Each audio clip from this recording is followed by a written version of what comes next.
ahora estás aquí y eres otra persona.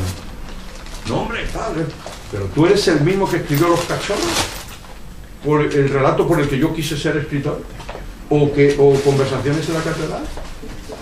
¿Qué pasa? Entonces, ¿qué pasa? ¿No hacías literatura entonces? ¿Ahora haces solo literatura ahora? Bueno, se armó allí la de Dios es Cristo, ¿no? Y me costó la cena. Pero ese, y desde entonces, si es que no puede, es decir, tú no puedes vivir como si el mundo no existiese. Un escritor no puede crear como si el mundo no existiese. ¿De acuerdo? Es que simplemente tú dices sí o no ante algo. Porque si no, ese sí o ese no tiene sentido. Si el producto artístico no tiene referente, ¿de qué estás hablando entonces? ¿Para qué estás hablando? ¿Para qué has gastado tiempo, energía, salud y vida en ello? 2. Hay un arte y una literatura, una actividad intelectual que ocultan y huyen de lo real, refugiándose en mistificaciones ideológicas, tales como la tan traída y llevada condición humana. Por ejemplo, yo siempre pregunto, cuando surge esto de la condición humana, ¿qué tengo yo que ver con Botín? Mi condición humana, ¿qué tenemos Botín y yo en común? ¿O qué tiene, yo qué sé, Vargas Llosa contigo? Es decir, ¿cuál es la condición común? La condición humana que, sí, por ejemplo, somos seres humanos, 2 piernas, 2 brazos, ¿no? Sí, pero además de eso, de los fundamentos físicos, fisiológicos, ¿cuál es esa condición humana? ¿Qué es lo que tenemos en común? Es decir, esa búsqueda, ¿no?, de determinado arte por encontrar lo esencial del ser humano. Pero ¿qué tienen en común los que explotan y los explotados? Aparte de sus condiciones fisiológicas propias de la especie humana. Nada. O, por ejemplo, la fuerza absolutamente arrebatadora y enajenadora del amor. Pero si el amor es una construcción histórica, si nosotros nos enamoramos como los poetas del siglo XII y XIII, y primero los trovadores, después los estilnovistas, y después los petrarquistas nos dijeron que teníamos que enamorarnos. Si es que, si os gusta la literatura clásica, si habéis leído a Cátulo o Virgilio, si hubiesen, perdonad, pues yo soy muy mal hablado, si hubiesen descojonado vivo al leer un poema de amor occidental de los últimos 500 años.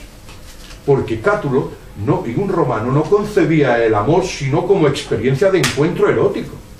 Y a Lesbia, cuando Lesbia le hacía caso, era la hostia. Tanta bachare, tal, tantos besos te daré como granos tiene el desierto de Libia, tal. Pero cuando Lesbia, en las reuniones, en las orgías, ¿no?, se iba con otro, Lesbia era una puta, era no sé qué, guarra, tal. Esto es, el amor como experiencia psicológica, ideal, interior, es una construcción histórica que procede de los trovadores, que primero, el problema es que lo que para los trovadores era un juego, los estilnovistas, los burgueses, los príncipes burgueses o los poetas de las nuevas ciudades, se lo tomaron en serio y lo que en principio un trovador, una canción trovadoresca es un juego, y ellos lo hacían como juego para entretenerse en las cortes, en los largos inviernos, en los viejos castillos, y jugaban con la dama del castillo, es decir, a requebrarla, tal, pero era un juego y ellos sabían que era un juego. El problema es que los poetas de las ciudades, como Dante, como Cavalcanti, Micheli, lo interiorizan y se lo toman en serio ese juego. Y Petrarca, primero Dante con la Vita Nueva y después Petrarca con el Cancionero, hacen de ese juego todo una arquitectura psicológica y lo interiorizan, se lo toman en serio y neurotizan la experiencia amorosa. que es tal como nosotros la concebimos, que es absolutamente neurotizadora, desestabilizadora. Por tanto, que cuando hablamos del amor, o cuando gran parte de la literatura occidental europea se fundamenta en la fuerza arrebatadora del amor, tenemos que tener claro que eso es una construcción histórica. O, por ejemplo, la estética del perdedor. Claro, mientras estemos cantando a los perdedores, claro, los amos dirán, pues cojonudo, perfecto, pero joder, ganar el la hostia. Si vosotros os conformáis con ser perdedores, perfecto. Perfecto, porque así nosotros seguiremos controlando el mundo. Es decir, con seres que han mistificado la propia pérdida, el ser perdedores. Entonces, cuando surge esta discusión, tengo mucho debate con muchos amigos míos, digo, cuidado. Una cosa es hablar de los invisibles, que es por eso un mar invisible, es decir, de los que no aparecen en la historia, en la literatura. Una cosa es visibilizar a los invisibles, a los invisibilizados por el arte y la literatura oficial durante siglos, y otra cosa es cantar la pérdida o mistificar la pérdida. El ser un perdedor no es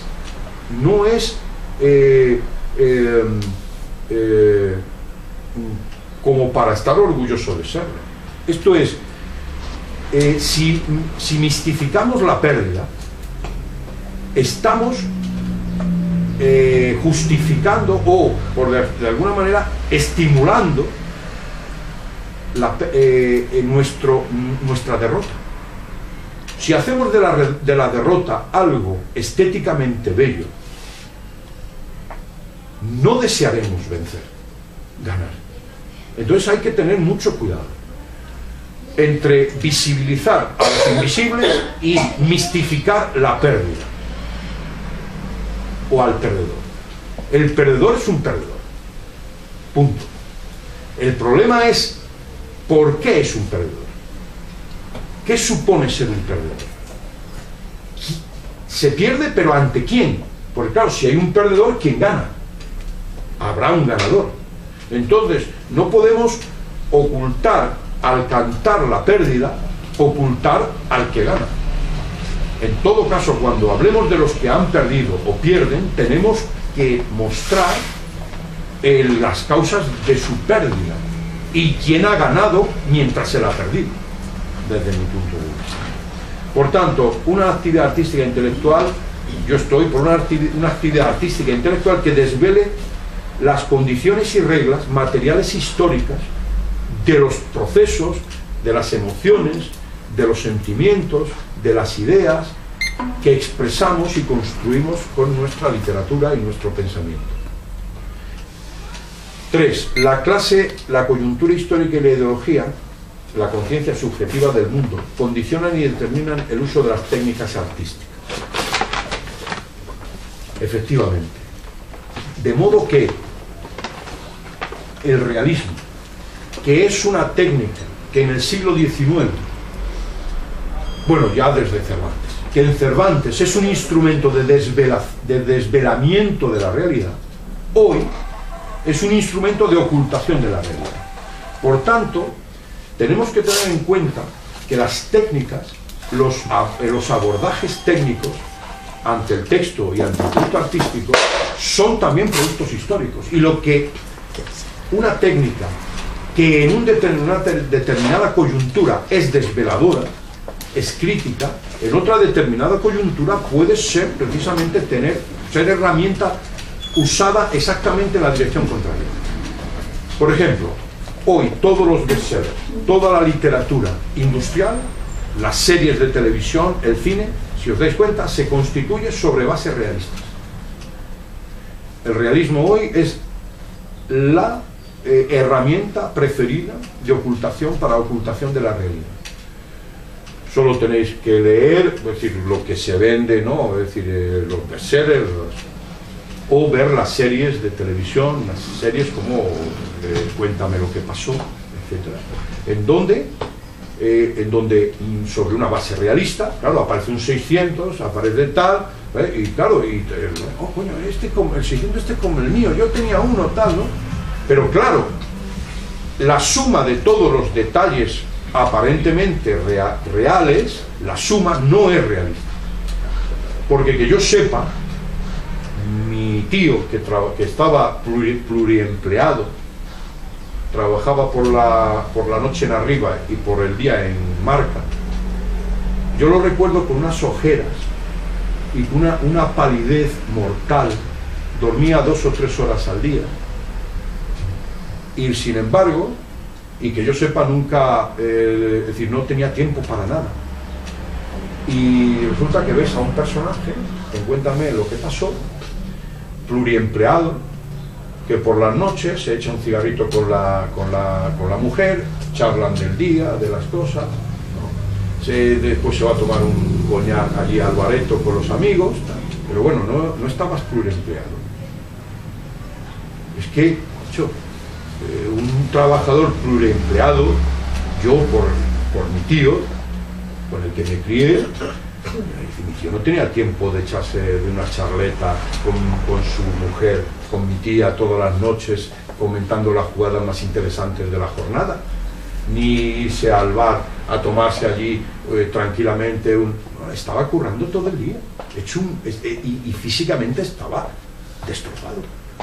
Entonces, el que aparezca un 600, un bareto, un papel pintado de estos estampados como los que tenemos, que son detalles realistas, sin embargo la suma no es realista.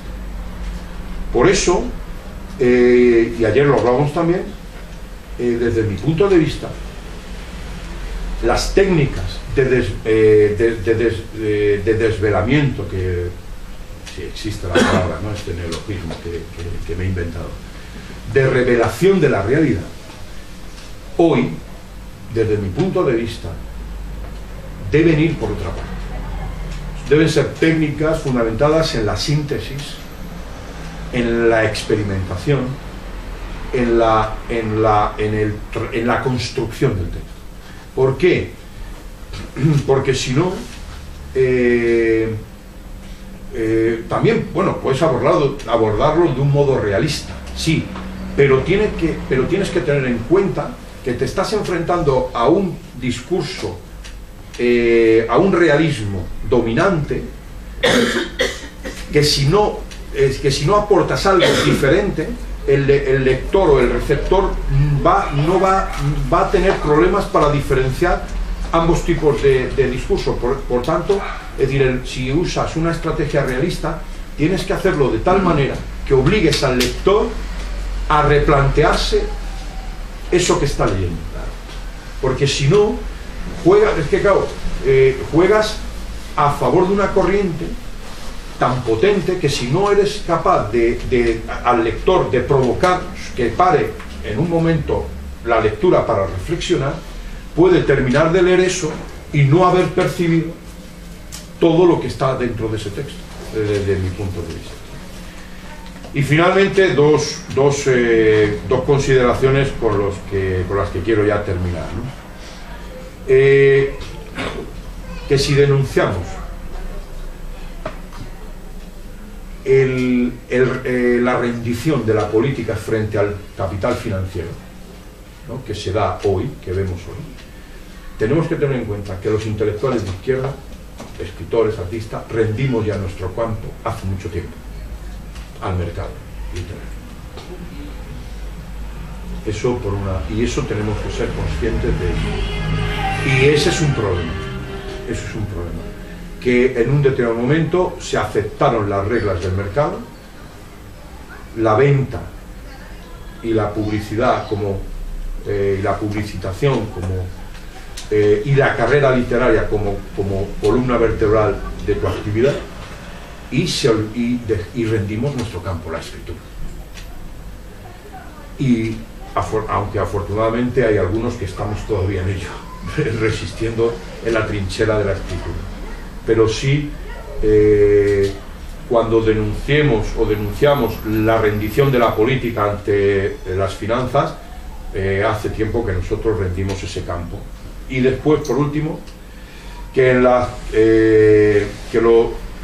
lo más alentador en la actual coyuntura es que, por fin, después de muchos años y de decenios, gentes intelectuales de las tres grandes tradiciones ideológicas de la izquierda tradicional, como son la comunista, la socialista y la libertaria, hemos empezado de nuevo a trabajar juntos,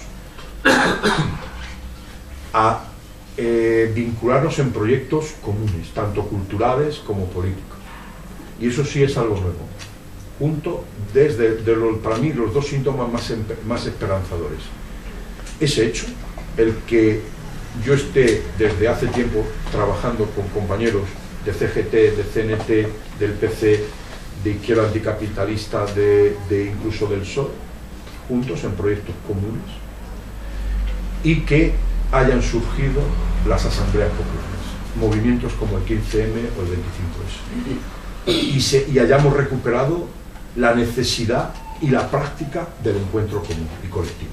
Para mí son dos de los elementos más alentadores. Y finalmente, cuidado con el capital construido en nosotros. Yo ponía como ejemplo en el Congreso, y con esto termino, cómo en nosotros funciona el capital, porque somos sujetos construidos por el capital. Yo soy consciente que cuando yo estoy escribiendo es el capital quien está escribiendo. Pero en mi caso intento que no solo el capital esté escribiendo, sino que esté escribiendo también alguien que se confronta con su propia construcción. Puse ejemplos, por ejemplo, el tiempo, el concepto del tiempo. Todos hemos interiorizado que todo tiene que ser rápido, porque si no es rápido no es eficaz. De modo que muchos compañeros míos se ponen nerviosos ante asambleas que duran varias horas. Y yo siempre les digo, ¿quién ha dicho que una asamblea no puede durar 12 horas, 2 semanas o 2 meses? O el amor. O el amor. ¿Quién ha dicho que todo tiene que ser rápido y si no es rápido no es eficaz? Si necesitamos 2 semanas para discutir y dilucidar una idea y al final esa idea convertirla en práctica, ¿qué pasa? 2 semanas, 2 meses. En miles de años de historia, ¿qué son 2 meses? Si al final logramos que toda una asamblea vaya en una dirección o hayamos simplemente encontrado una explicación a algo que no sabíamos. ¿Quién dice que eso hay que encontrarlo en 1 hora y si en 1 hora no se encuentra, esto ha sido vaya reunión, qué desastrosa, al final no hemos sacado ni... No, tranquilo. El tiempo, ese concepto del tiempo es un concepto del capital productivo.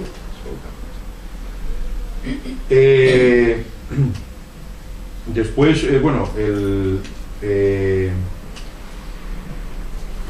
había otra... Ahora puse así, dice, bueno, el de los rituales y protocolos. Alguien siempre tiene que saber más que los demás, porque si en una asamblea o en una reunión no hay alguien experto, eso no funciona. ¿Cómo que no? ¿Qué pasa? ¿Que no somos capaces de pensar el mundo sin ser expertos? Joder, pero los expertos mira dónde nos han llevado. ¿Veis? Y eso, pero incluso en la asamblea nuestra, no, es que no había nadie que entendiese. ¿Cómo que no? Que tú no eres capaz, si te pones a reflexionar acerca de la economía, coño, si tú estás siendo explotado, estás pagando hipoteca, has pedido 20 créditos, has firmado 50 contratos, que tú no sabes de economía. ¿Cómo que no vas a saber? Claro que sabes de economía. ¿Quién te ha dicho que tú no eres un experto en economía si tu vida es una sucesión de prácticas económicas? ¿Me entendéis? Es a lo que digo cuando digo que estamos construidos. Cuidado, tenemos nosotros mismos, y los artistas y los escritores tenemos que tener mucho cuidado. Por eso yo decía que cuando estamos escribiendo no esté escribiendo el capital por nosotros, sino que estemos escribiendo en todo caso en confrontación con nuestras propias contradicciones, ¿no? En fin, os he dado un montón de pistas, ideas, de un esbozo de lo que pienso acerca del asunto, y ahora realmente sois vosotros los que, y somos entre todos los que tenemos que sacar partido a esta lluvia de ideas.